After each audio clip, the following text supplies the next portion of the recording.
अगर आप अपने घर में सोलर पैनल लगा रहे हैं और ग्रिड फ्री होना चाहते हैं, तो सबसे बड़ा खर्चा क्या है? Panels, inverters?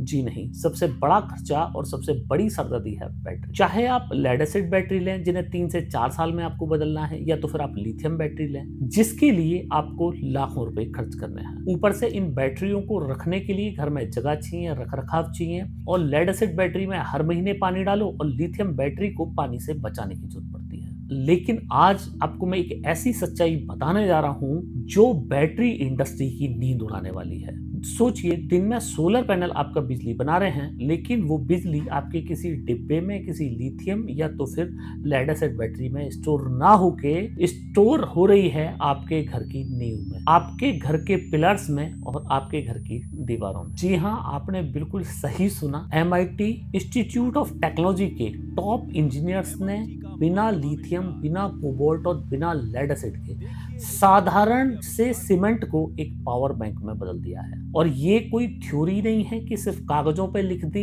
या फिर झूठी वाहवाही के लिए रिसर्च पेपर पब्लिश कर दिए। इस बैटरी वाले सिस्टम से उन्होंने 12 वोल्ट का एक ऐसा सिस्टम तैयार किया जिससे पंखा चलाया, गेमिंग डिवाइस चलाए, और सबसे बड़ी बात, सीमेंट का एक ऐसा स्ट्रक्चर बनाया जो अपने ऊपर भारी वजन भी उठा रहा था और उसी समय उस घर की LED लाइट्स, पंखे, कूलर को भी बिजली दे रहा था। मतलब जो सीमेंट अब तक आपके घर की बिल्डिंग का वजन उठाता है, वो रात में आपके घर का बिजली का लोड भी उठाएगा। लेकिन सबसे बड़ा सवाल ये है कि बिना किसी केमिकल और तेजाब के पत्थर जैसे सूखे सीमेंट के अंदर आखिर बिजली कैसे टिक सकती है और करंट का फ्लो कैसे हो सकता है? इसका जवाब दुनिया के सबसे बड़े प्रतिष्ठित scientific journal PNAS proceedings of national academy of science में पब्लिश हुई एक रिसर्च में है। MIT ने इस सीमेंट के अंदर कोई करोड़ों रुपए की ऐसी प्रीशियस चीज नहीं डाली। उन्होंने उसके अंदर इस्तेमाल किया एक बेहद साधारण सा और सस्ता मटेरियल जिसे आप लोग और हम कार्बन ब्लैक के नाम से जानते हैं। ये वही कार्बन ब्लैक है जो आपके गाड़ी के टायरों में काला रंग देता है और उन्हें मजबूती देता है। दुनिया की अगर बात करें तो ये पाउडर दुनिया में बहुत आसानी से और बहुत ही सस्ते दामों पर उपलब्ध है। अब इसके पीछे की साइंस समझिए। जब सीमेंट और पानी को मिलाया जाता है तो सीमेंट के जमने के दौरान उसके अंदर पानी की वजह से बहुत सारे बारीक माइक्रोस्कोपिक रास्ते और छेद बन जाते हैं और अंदर जाकर ये किसी पेड़ की जड़ों और हमारे शरीर की नसों जैसा एक जाल बना लेता है। ये जाल इतना बारीक होता है कि इसे आप अपनी बेयर आइज से नहीं देख सकते। इसको देखने के लिए MIT के इंजीनियर्स को एक हाई रेजोल्यूशन 3D कैमरे का इस्तेमाल करना पड़ा। जब इस सीमेंट के जाल में एक खास इलेक्ट्रोलाइट डाला जाता है और आप इसे सोलर पैनल से जोड़ते हैं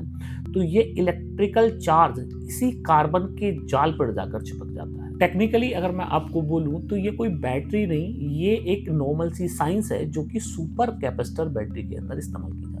बैटरी केमिकल रिएक्शन से काम करती है, इसलिए धीरे धीरे चार्ज होती है और उसकी लाइफ कम होती है। लेकिन super capacitor physical charge store करता है और दिन में फटाफट बिजली लो, अपने अंदर स्टोर करो और जरूरत पड़ने पर तुरंत वापस दे दो। इसकी लाइफ की अगर मैं बात करूं तो नॉर्मल बैटरियों से कई गुनी ज्यादा इसकी लाइफ होती है। अब यहीं पे आता है दुनिया का सबसे बड़ा टर्निंग पॉइंट। 2023 में ये तकनीक जब MIT ने पहली बार दुनिया को दिखाई, उस समय 10 यूनिट मतलब 10 किलोवाट बिजली जमा करने के लिए लगभग 45 क्यूबिक मीटर मटेरियल की जरूरत पड़ती थी। 45 क्यूबिक मीटर जो है वो अगर नॉर्मल भाषा में हम लोग बात करें तो बहुत ज्यादा होता है। एक आम घर में इतना सीमेंट लगने का मतलब है, मतलब 10 किलोवाट की बैटरी एक आम घर में अगर बनाई जाए दीवार वाली, तो उसका सीधा सा मतलब ये है पूरा घर ही बैटरी से बनाना पड़ेगा, जो कि प्रैक्टिकल नहीं था। इसलिए 2023 में बहुत ज्यादा इस बैटरी के अंदर इंटरेस्ट नहीं लिया गया। साइंस कभी रुकता नहीं। सिर्फ 2 साल के अंदर इंजीनियर्स ने इसके इलेक्ट्रोलाइट्स और कार्बन के रेशो में ऐसा बदलाव किया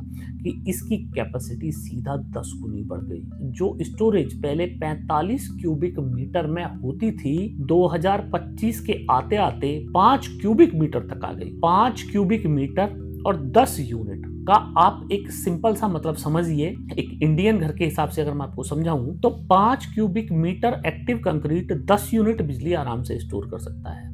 5 क्यूबिक मीटर के लिए आपको अपने घर को काले सीमेंट से नहीं बनाना है। आपकी फाउंडेशन का एक हिस्सा आपके घर के बाहर की बाउंड्री वॉल या पार्किंग एरिया के नीचे का बेसमेंट, बस इतनी ही जगह 5 क्यूबिक मीटर के लिए काफी है। अब 10 यूनिट बिजली में क्या क्या लोड चलेगा, जरा कैलकुलेटर उठाइए और मैं आपको समझाता हूँ। घर की 10 से 15 एलईडी लाइट्स, टीवी, वाईफाई, पंखा, और अगर आपके घर में 1 या 1.5 टन का इन्वर्टर टेक्नोलॉजी का या तो फिर सोलर टेक्नोलॉजी का एयर कंडीशनर लगा है, तो ये बैटरी अपने दम पे पूरी रात आपका ये लोड चला सकती है। उसके बाद भी हो सकता है कि 1 से 2 यूनिट बिजली बच जाए। अब सबसे बड़ा सवाल कि आखिर इस टेक्नोलॉजी की हमें जरूरत ही क्यों है? जब हमारे पास में लेड एसिड और लिथियम जैसे विकल्प मौजूद हैं, तो आखिर इस टेक्नोलॉजी पे जाना ही क्यों? तो फ्रेंड्स, सच्चाई समझ लीजिए कि दुनिया में निकेल, कोबाल्ट और लिथियम के लिए मारामारी मची है। पूरी दुनिया कुछ गिने चुने देशों और उनकी सप्लाई चेन पे पूरी तरीके से डिपेंड है। माइनिंग से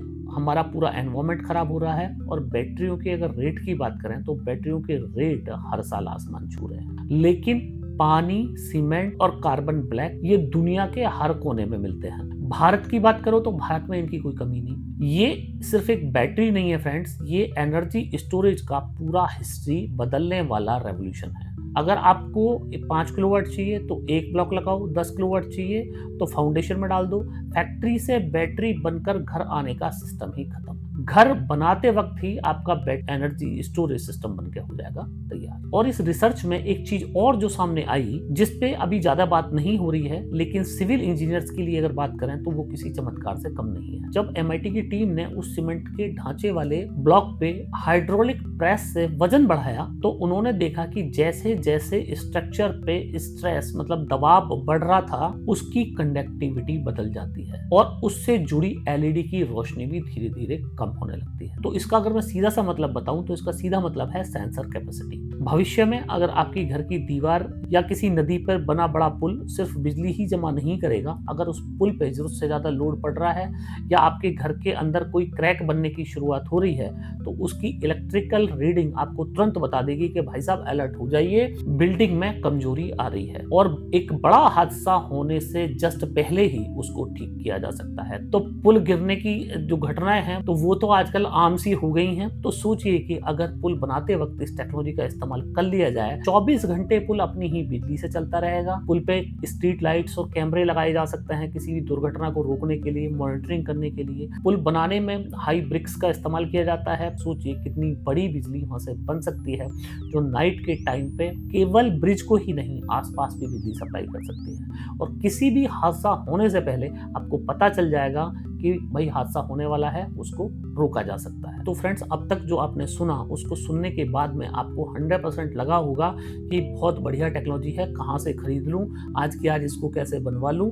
तो फ्रेंड्स, हर टेक्नोलॉजी के साथ में कुछ जटिलताएं भी होती हैं और हर टेक्नोलॉजी के साथ में कुछ लिमिटेशन भी होती है। अब यहाँ से इस वीडियो का सबसे इंफॉर्मेटिव पार्ट शुरू होता है और इसकी जो टेक्निकल वीकनेस है और कहाँ पे हमें काम करना है वो आपको मैं बताता हूँ। तो सबसे पहले तो क्या बाजार जाके सीमेंट वाली बैटरी खरीद के आप मिस्त्री को दे सकते हैं? तो इसका सीधा सा आंसर है कि बिल्कुल नहीं दे सकते हैं। टेक्नोलॉजी प्रूवन है, 100% काम करती है, कोई दिक्कत की बात नहीं है। लेकिन इसका कमर्शियल प्रोडक्ट बनने में अभी टाइम है। बहुत सारी कंपनियां इसका कमर्शियल प्रोडक्ट नहीं बना रही हैं। और इसको बनाने में जो 3 मेजर दिक्कतें हैं, उस दिक्कत में जो नंबर पहली दिक्कत है वो है भारत का मौसम। यहाँ पे भयंकर गर्मी पड़ती है, 45 से 48 डिग्री का टेम्परेचर होता है। मानसून की अगर बात करें तो हफ्तों बारिश होती है। तो सबसे बड़ा सवाल ही ये है कि क्या ये सीमेंट इतनी भयंकर हीट में अपनी चार्जिंग कैपेसिटी को होल्ड कर पाएगा। दूसरी दिक्कत है कि कार्बन ब्लैक बढ़ाने पर स्टोरेज कैपेसिटी तो बढ़ती है, लेकिन कंक्रीट की मैकेनिकल स्ट्रेंथ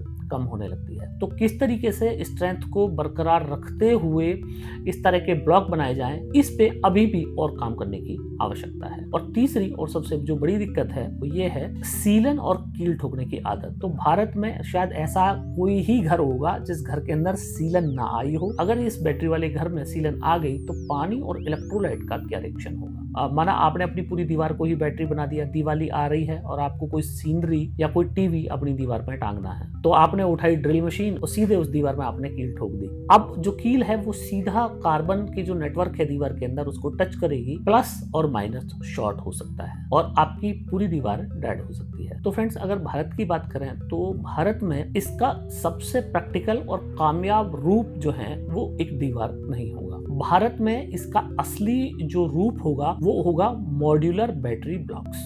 बिल्कुल वैसे ही जैसे आजकल आप फ्लाई ऐश की ईंट्स और प्री कॉस्ट पैनल्स देखते हैं, ऐसे मॉड्यूलर बॉक्स जिन्हें एक के ऊपर एक रख के बाउंड्री वॉल या बेसमेंट की दीवार बनाई जा सके। तो इससे फायदा क्या होगा कि अगर सीलन आ गई या कोई एक ब्लॉक शॉर्ट हो गया तो आपको पूरी दीवार नहीं तोड़नी है। सिस्टम को डिस्कनेक्ट किया, पुराना ब्लॉक निकाला और नया ब्लॉक उसकी जगह लगा दिया। अगर आपको भविष्य में अपनी बैटरी की स्टोरेज कैपेसिटी बढ़ानी है तो अपनी पार्किंग में 10 ब्लॉक आपने माना पहले से लगाए हुए हैं, 10 ब्लॉक और जोड़ दीजिए तो आपका सिस्टम अपग्रेड हो गया। तो ये है फ्यूचर का असली ब्लूप्रिंट। तो अब हमें जो शुरुआत है वो पूरा घर चलाने से नहीं करनी है, हमें पहला लक्ष्य बहुत छोटा रखना चाहिए। इसलिए आज मैं दीपक चौधरी अपने चैनल के माध्यम से भारत के सभी इंजीनियरिंग कॉलेजेस, सीमेंट बनाने वाली कंपनियां और नए बैटरी स्टार्टअप को एक ओपन चैलेंज दे रहा हूं। आप भारत की धूल, गर्मी और सीलन के हिसाब से एक ऐसा मॉड्यूलर कंक्रीट पैनल बनाइए जो सोलर पैनल की बिजली को अपने अंदर स्टोर करे और रात में कम से कम एक सीलिंग फैन, लाइट, कैमरा और रेफ्रिजरेटर का लोड तो कम से कम उठा ले। जो भी टीम कॉलेज के स्टूडेंट्स इसका वर्किंग प्रोटोटाइप बनाएंगे, मैं और मेरी पूरी टीम उनके साथ खड़ी है। हम आपकी सोलर चार्जिंग, इन्वर्टर कंपैटिबिलिटी और पब्लिक लोड टेस्टिंग में पूरी टेक्निकल सपोर्ट देंगे। और ये कोई बंद लैब वाला टेस्ट नहीं होगा, हम सब कुछ पब्लिक करेंगे। Voltage, current, capacity, charging time और बैकअप सब कुछ कैमरे के सामने होगा। तो MIT ने हमें रास्ता दिखा दिया है कि बिजली को जमा करने के लिए लिथियम बैटरी या फिर बड़े बड़े खर्चीले बॉक्सेस की जरूरत नहीं है। नियम टूट चुके हैं, अब सिर्फ जरूरत है इस मॉडल को इंडियन कंडीशन के हिसाब से बनाने। तो फ्रेंड्स, इस वीडियो को किसी रैंडम चुटकलों वाले फैमिली ग्रुप में शेयर मत करना। इस वीडियो को भेजिए सिविल इंजीनियर को, किसी आर्किटेक्ट को, सीमेंट कंपनी में काम करने वाले उस दोस्त को या उस इंजीनियरिंग स्टूडेंट को जो अपना फाइनल ईयर प्रोजेक्ट तलाश रहा है। और इस वीडियो के साथ केवल एक लाइन लिख के भेज देना कि क्या भारत की पहली सोलर बिजली जमा करने वाली दीवार हम बना सकते हैं। तो फ्रेंड्स, मैं हूं दीपक चौधरी, जुड़े रहिए मेरे साथ जहां हम बात करते हैं फैक्ट्स की, फ्यूचर की। जय हिंद।